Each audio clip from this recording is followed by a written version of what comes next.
and welcome to Mother's Day. The talk is not necessarily about Mother's Day, but I felt we had to honor it, and I found this video, and I thought it was very, very sweet. And for those of you that just joined us on Facebook, we're doing things a little bit different because Facebook won't allow us to play the videos, and I mean I can see them when I play it, but I can't save it and share it on YouTube. So from now on, we're just going to start the talk on Facebook without the songs. After all songs, we're trying to figure out exactly what time that will be. So that's why, if you're joining at Facebook now, welcome. And I just want to say a couple things, about today is a day that we set aside once a year to honor our mothers, which it's like Thanksgiving, honoring should be every day of the year. It should be continuous. And not only our mothers, but the feminine that has supported us in this life, the divine feminine, or maybe our aunts, maybe a friend, someone who has nurtured us and held us. And today I posted a thing on Facebook about my mother, and then I posted a thank you to my three mother-in-laws. I've had three really different, but still loving and supporting mother-in-laws, and them plus my mother, none of them are with us anymore. But I just want to thank them for the love that they gave me. There was a quote, I guess, by Henry Ward Beecher. He said, "The mother's heart is the child's schoolroom," and I just thought that was kind of touching. And so this month is on we're talking about emotions, and last week, Reverend Vaughn had basically kind of an overview of the emotions. And today we're focusing on that wonderful thing, it's called fear. The fear factor. Which we all love fear. Although we seem to, we have this attachment. And I think we run to fear very quickly in our lives. The metaphysical acronym for fear is false evidence appearing real. Now I've heard there's several acronyms around that what fear represents, but this is a good one. Because so many times the fears come from our beliefs, and sometimes our beliefs are not necessarily positive beliefs. And as the false evidence appearing real, which is based on this premise, we can then become anxious and upset because these other fears are happening. Then the fears continue to mount, and sometimes making a mountain out of a molehill. So one little fear, it's like a seed, and it sprouts all these other little fears that come up. And fear is the most common and tricky human emotion. Love is, but I think fear sometimes maybe can even outrank love. Instead of allowing fear to paralyze us or deter us from accomplishing our intentions or keeping us small, sometimes a fear of stepping out to do something large or something that we've always wanted to do, but that fear is holding us back, that our feet are glued, that keeps us small. We're not stepping out into our greater beingness, that word.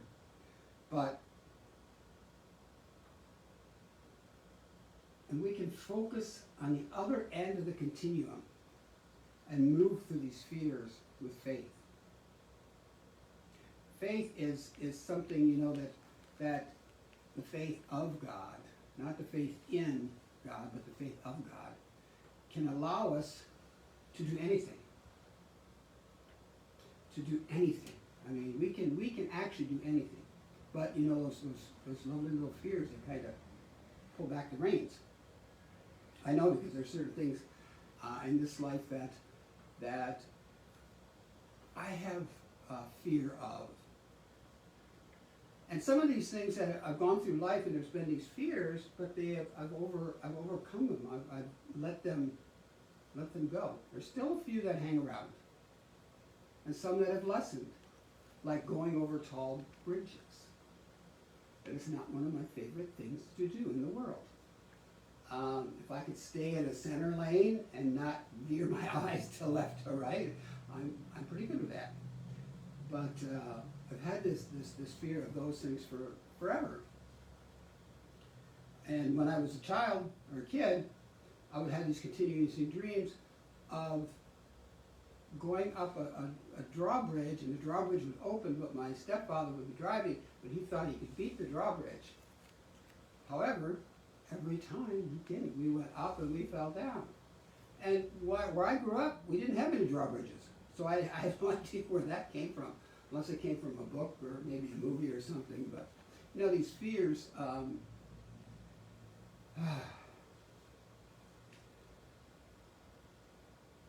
from a spiritual aspect or perspective, the way to overcome fear is through faith. Because faith is the mental equivalent of fear. Last week, I believe, Reverend Vaughn spoke of mental equivalent. And faith is the mental equivalent of fear at the opposite end of the spectrum. So it's kind of like a balancing beam or a teeter-totter. You know, you've got one end, you've got the fear, and the other end, you've got faith. With the development of faith comes trust. And as I was doing this and thinking about that, the development of trust. Trust is one of those things that sometimes takes so long to acquire, so long to develop in certain things or in certain people. Because I've known for myself, I've been burned by people that I've trusted. And so in the future, once you get burned, or twice you get burned, or 3 times you get burned, you're not willing or able to trust anybody. That's one thing that's shifted for me, is I can trust. There's still times when I get a little leery, a little skeptical. I think that's just part of my nature. And knowing, with this development of faith comes trust, and knowing, a focus, a confidence, and a courage. And I love the idea of courage. A courage to do something that you believe, that you feel that you can't do or shouldn't do. Or a lot of this, I think, comes back to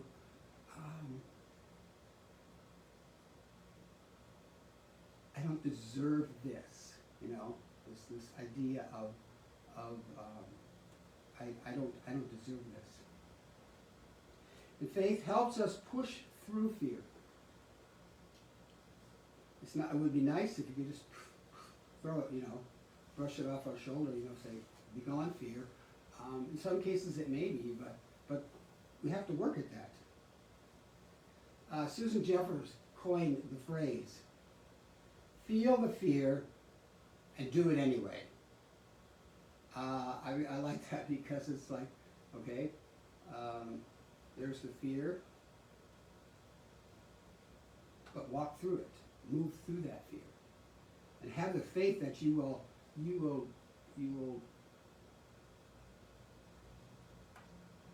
conquer that fear. I remember that when, it's been 10 years now, 11 years actually, that we did a tandem jump, and somebody asked if I was afraid, And I said that, if you look at the video and you see that I'm sitting on the edge of the door to go out, and that look on my face is total terror. It's a little beyond fear. But, once I didn't say, oh, I can't do this, because, hard to turn back. So once you fall out of the plane, it was like, oh my God. It was such, I guess you would say a rush, because you're rushing. But there was no fear at that point. There was nothing at that point. That's one thing I always like to refer to as being in that exact perfect moment, because there is nowhere where else you could be. And the fear was gone. And that, when we walk through something that we don't think we can do, that we don't have the strength to do, when we walk through it, there's a rush. I mean, just imagine something that you've done in your life that you never thought you could do. Then all of a sudden, you built up the courage, you built up the strength, the faith, and you did it. And that feeling is probably different for everyone, but there is that rush of your endorphins that just kind of explode in your body and in your mind, and you succeeded. You've moved through that fear. And that feel the fear and do it anyway reminds us that having faith does not necessarily mean that there's an absence of fear.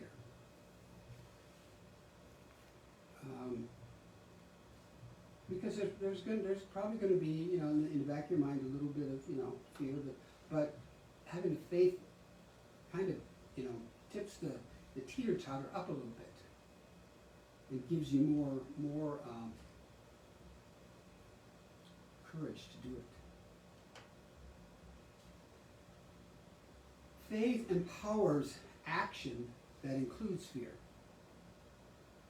Sometimes there's things we need to do and we don't really have, we do have a choice in pretty much everything we do, but sometimes we're at this point where we have to do this certain thing, and that fear is right alongside of us. But over time, with spiritual maturity, fear diminishes and faith increases, even as new fears arise and are conquered. Because it's not like, this fear's gone. Oh, there's no more fears in my life. Oh, what glory, what bliss. But, that's like a lot of things in life. One thing is gone and another thing arises. Like Rosanna Dana used to say, if it isn't one thing, it's another, I loved her for that, because she's right. It seems like, okay, this is over, and then there's something else. But fear does have benefits. Fear can make us feel and stay safe. For instance, you might have a little bit of fear of crossing the street, but what are you going to do? You're going to look both ways. Because if you don't, you may, end up on the front of a bus. That's one thing I like in movies, the bad guy's running away and he's running into traffic, and splat. So many times, they didn't look. They didn't have, they weren't concentrated. The fear that was greater was the person chasing them. So sometimes you got several fears going on at once. But fear can be your friend in the right doses, but not too much fear, or it can devastate you and freeze you. Fear tells us where the danger is, when we are in danger. Like, fear will pop up. I know when I used to walk home from my job in high school, I used to have to, across the kitty corner, across the street from us was a junkyard, and it was always dark. And there was that fear that somebody's going to pop out and grab me. And I mean, never did happen, but that every time I walked there. So what I would do is I would whistle, or I would hum or sing or something to help alleviate a little bit of that fear. But oftentimes, some of this, like that, some of these fears are imagined. Because in the situation, I imagined somebody was going to jump out of one of those cars, because they did have, every now and then, have some hobos that would sleep in the cars. Because back then, we used to have a bunch of hobos come through our little burg, and so I always had that feeling, and so that was kind of made up in my mind that was going to happen. And those aren't real. Sometimes when we have, say you have a meeting to attend, or a job interview, or a meeting where you think, oh my God, my head's on a chopping block, and this and that. And, but it's funny that once the meeting's over, well, I would say not always, the fear that we imagined, we're going, phew, why was I so afraid? Why did I have this? And I'm like that in job interviews or any interviews. And I think with me, part of it is the feeling that will anybody like me? And I believe that comes from the belief that sometimes I believe I'm not enough. And so I think the fear of certain things, there are deep-seated beliefs. And fear can come, I believe, from not the feeling of not being enough, not being good enough, not being enough to do this job, to do this, whatever needs to be done at the moment. So therein lies this clue. We often think things are going to be hard, and then pleasantly surprised when they're not. I mean, going through to be where I am here in this center today, there were a lot of panels you had to go through. Oh my God, there's, first of all, there's like a panel to get into practitioner studies. Then there's the panel to become a practitioner. Then there's one to get into like ministerial school. Then there's, move into the senior class. Then for graduation, and then for ordination. I mean, it's like, and every one of those, that's this anxiety that builds up within me. But the thing I found out, I realized, all you can do is be who you are. Walk into that meeting, walk into that, whatever it is, and there's going to be a little fear, but have the faith that you are authentic in yourself, that you are being who you are. Now, stress, for instance, is a subjective thing. Stress is typically induced by our thoughts about what is happening. And stress can cause this fear too. Because we get do we get worked up. We get worked up and our insides just kind of eat at each other, fight each other. It isn't actually the event itself that occurs, the feeling of stress. It is our thinking behind it. Because once you got into it, with the stress and the fears kind of simmer down. And it is what we're thinking. We're focusing on the idea of what is going to happen. Like say you're going in for a job interview. Thank God I'm old enough where I hope I never have to go to another job interview. It's just one of those things that I tend to get very anxious, very very stressed on, and that fear. But I noticed in the last few circumstances I've been in that once you get there, sometimes you just have to breathe. breathe, take some nice deep breaths. And I believe that can calm and the stress and the fears. It can allow our bodies to rest. And I know when I get in a situation, not always, but a lot of time, when I remember it, that's the whole thing.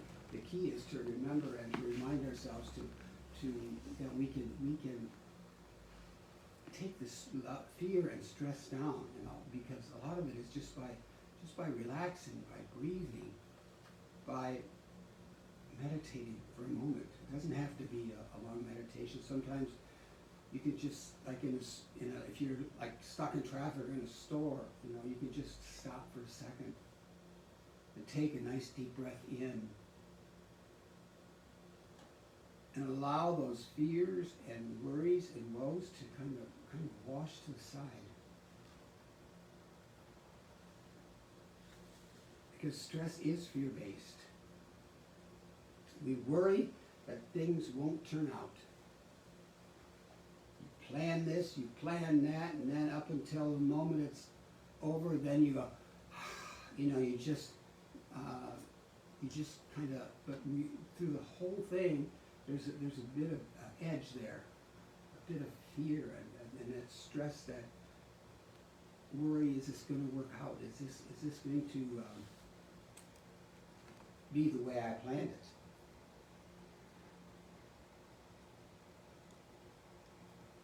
We worry that what is unfolding is somehow not right.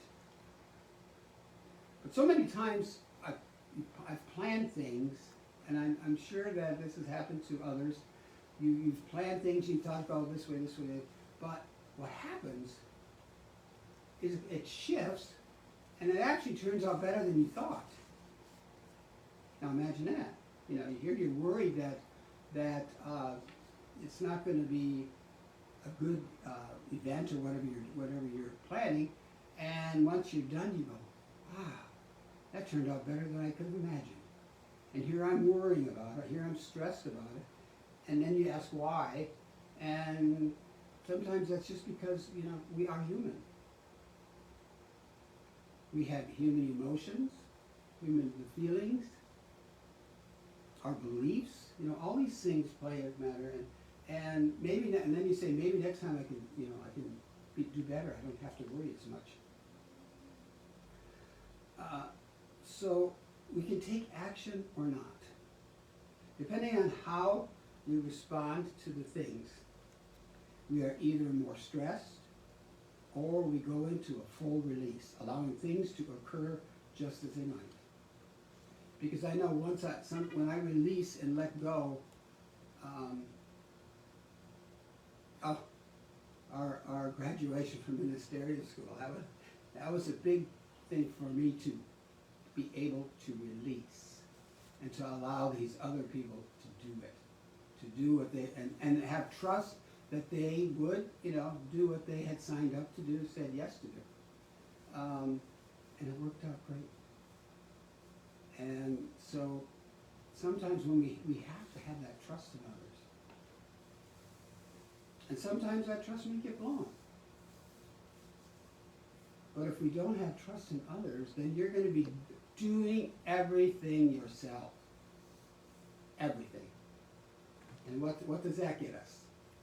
That gets us more stress, more anxiety, because, oh my God, I got to do this, I got to do this, I got to do that, and that's, you don't need that. Because the thing is, too, that fear, like I said earlier, fear kind of begets more fear. It causes more fear because you worry about this thing, and then more things pop into your mind, and it's like, I'm trying to think of those things that pop up all the time. Whatever. You've got all these little fears hanging around. And fear tends to draw out the worst in us.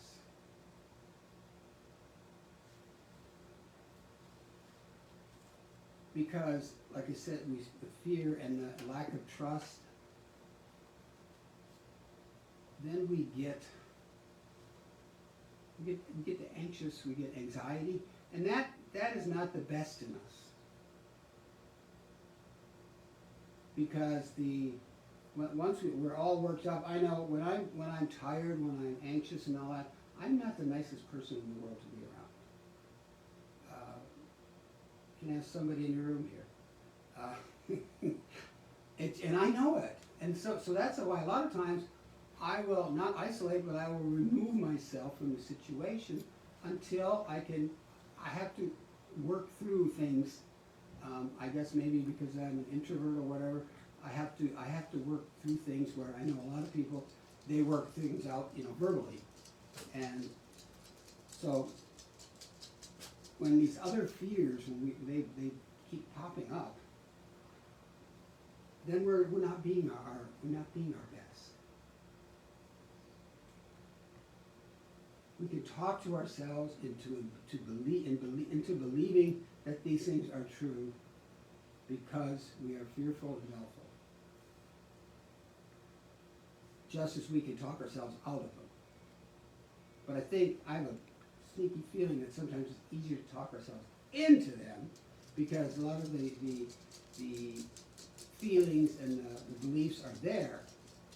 But once we start working on it and talking ourselves out of these situations, out of these feelings, the better we are.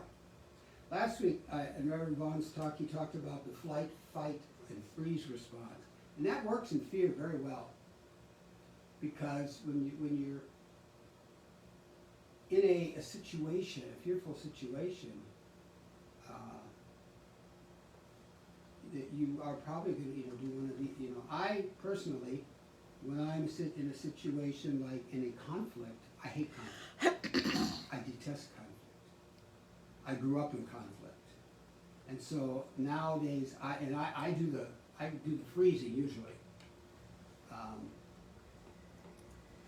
So that's it's like self-preservation,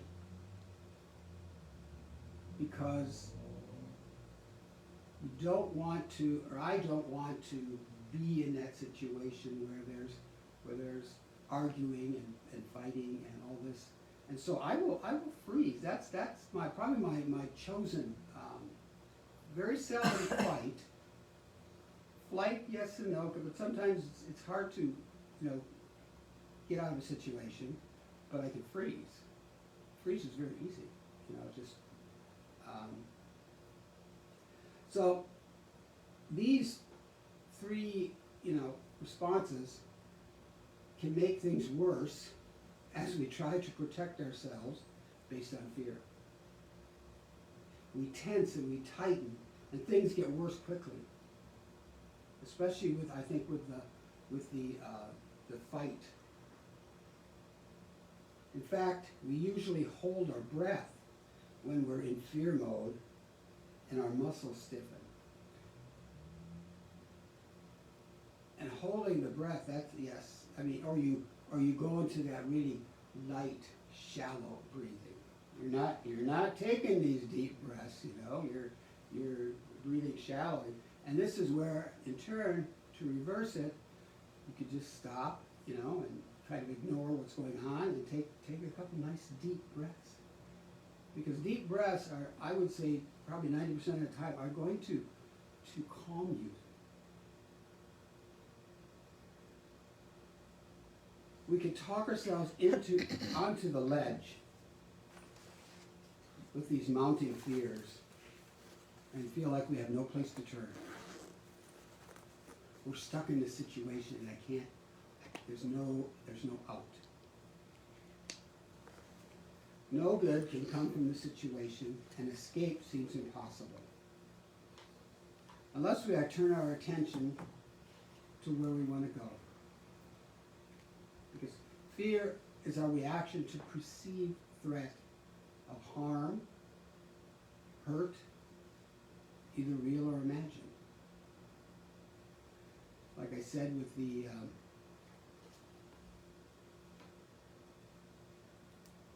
going past the junkyard, the fears were, they were my imagined fears. I mean, I'd say they were justified because, and I know this being Mother's Day and speaking of fear, And there's so much fear going around the country right now, since, especially this last week, with the Supreme Court and that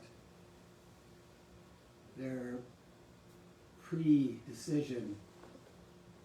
And my mother, when she was pregnant with me, she was a single mother, and she was in a lot of fear. And I can't imagine that fear. It was a small town, very small town. And you know, of course, everybody knows everybody's business. And even after I got home, she was afraid to take me out for what people would say.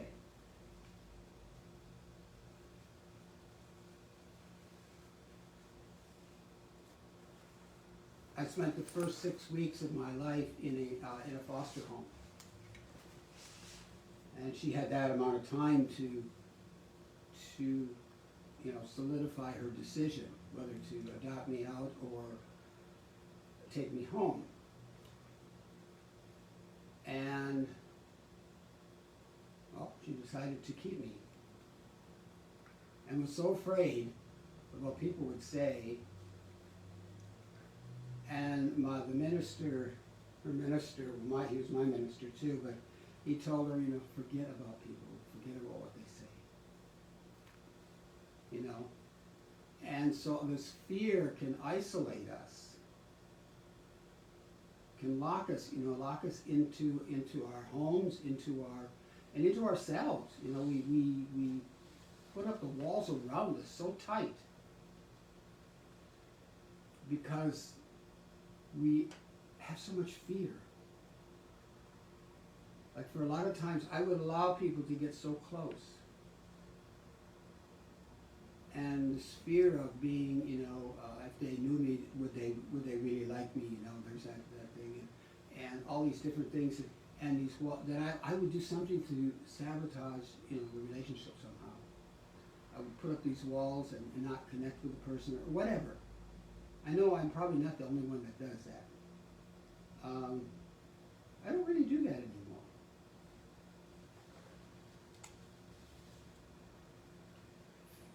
So we can stretch and grow and expand given the proper tools. But first we must identify and acknowledge and face our fears.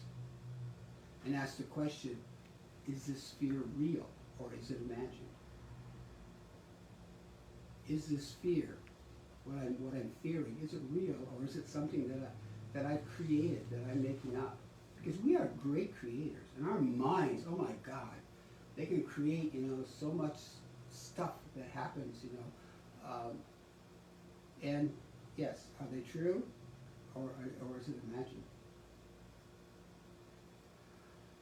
Awareness is the key to conquering our fears. To realize first, real, not real. Hunger Games.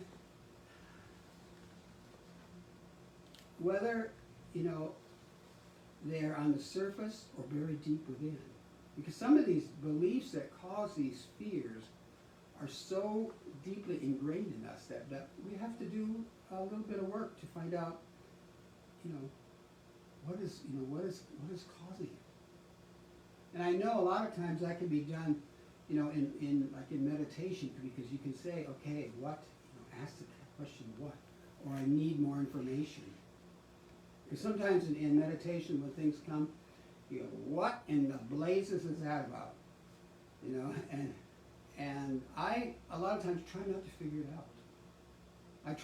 I'll allow it to be, and sometimes it takes time. Because once you're out of meditation and you're going about your business, and all of a sudden, wow, the answer or the reason is there. It's amazing. Just like when you're there's something you want to, a question you have and you know the answer, and then finally you just give up. And you walk away and maybe an hour later or whatever, poof, the answer pops in. And that's just like when you need more information on certain things. Just allow it to be. Don't cause yourself to get stressed and fearful. If we allow ourselves to openly and honestly explore our fears, we can get to the root cause and lay the groundwork for healing. Vulnerability is an important aspect of moving through our fears so that we can peel the layers and see what's really going on underneath. There's those layers again. If we are willing to stretch and grow, the universe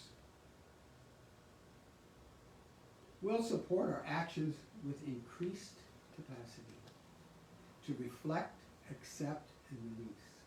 So if we reflect, and sometimes we don't want to accept certain things about ourselves. But like acceptance does not mean, just like accepting people, does not mean that you have to invite them over to dinner.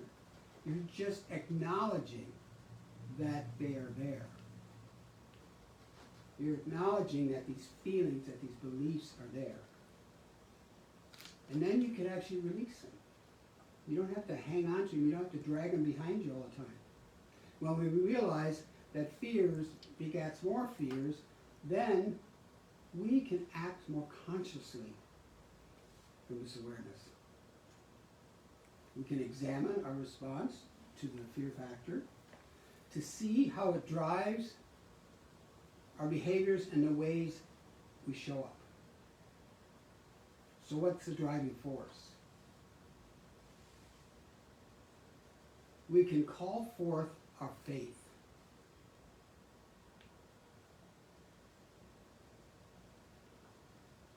And I love it sometimes when I have to sit and ask myself, what do I really believe? And see if what my faith was is still is, or is it stronger?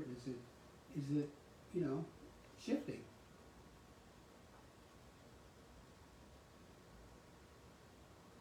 As we feel the fear and do it anyway, we exercise courage, faith, and trust. And as we pursue healing and the manifestation of our intentions, we seek freedom. We seek freedom from fear as we turn our attention to faith. We exercise courage, faith, and trust. That's what can move us through our fears. Like trust, as you fall out of the airplane, that the chute is going to open. Trust that the person on your back that's guiding you down knows what the hell they're doing. Trust that when you step on your brakes, you're going to stop. So you can actually, love your fear. You can love it, you can embrace it, but you don't have to live in it. Sometimes that's all it needs is to love it and to, because like anything and anyone, fear probably likes to be seen, to be recognized. All of us like to be seen. Sometimes we like to be invisible. I know that one. It only grows when you let it consume you. When you allow fear to get inside, and like I like to refer that eating inside as those little piranhas, that fear is another piranha that gets in there and can cause so much dis-ease and disease. If we allow that to happen, and if we allow fear to consume us,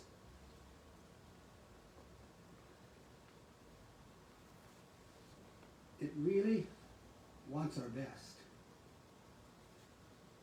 Like when you're crossing the street and that fear traffic. Look both ways. Like train tracks. Stop, look, and listen. And that's a good thing to in your life too, to stop, look, and listen at where you are, and asking again: is this fear real or is it imagined? Is it our little imaginary friend?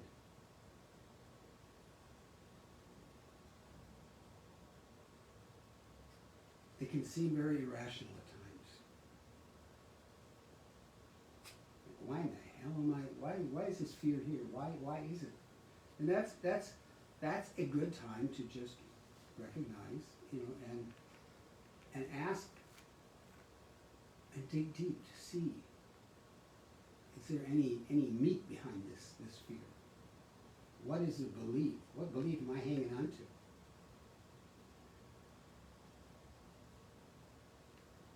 And again, as Susan Jeffers said, feel the fear and do it anyway. I think that is one of the best quotes, feel the fear and do it anyway. Because otherwise, so many times we're going to regret. Now, I'm going to put up I'm going to share a couple slides that with what do you call it? Some quotes on here. And I can't read the whole thing. Can you see it? Oh, yeah. Okay, you guys can see it. This one's by Ernest Holmes, and it's from time immemorial. It has been almost instinctive for people, when confronted with fear, to turn to what they have considered a power greater than themselves. To turn to a power greater than themselves, whatever you may call it. And then here's another one by Ernest Holmes. It's fear is the antithesis of faith. Like faith, fear may be conscious or subjective. And if it is to be eliminated, it must be removed both consciously and subjectively. And this one by Charles Fillmore. There is no lack of anything, anywhere in reality. The only lack is the fear of lack in the mind of people. We do not need to overcome any lack, but we must overcome the fear of lack. I really found that quite powerful. And Michelle Obama, failure is a feeling long before it becomes an actual result. It's vulnerability that breeds with self-doubt and then is escalated, often deliberately by fear. And here is the affirmation. I face my fears through courage, strength, and faith. Try it again. I face my fears through courage, strength, and faith. I face my fears through courage, strength, and faith. Okay. And I believe I'm going to say goodbye to those on Facebook, because there's going to be a song coming up. But I will be posting this to YouTube, and I'll put the links to the music, to the videos in that post. So I want to thank you for being here, and we'll see you next week.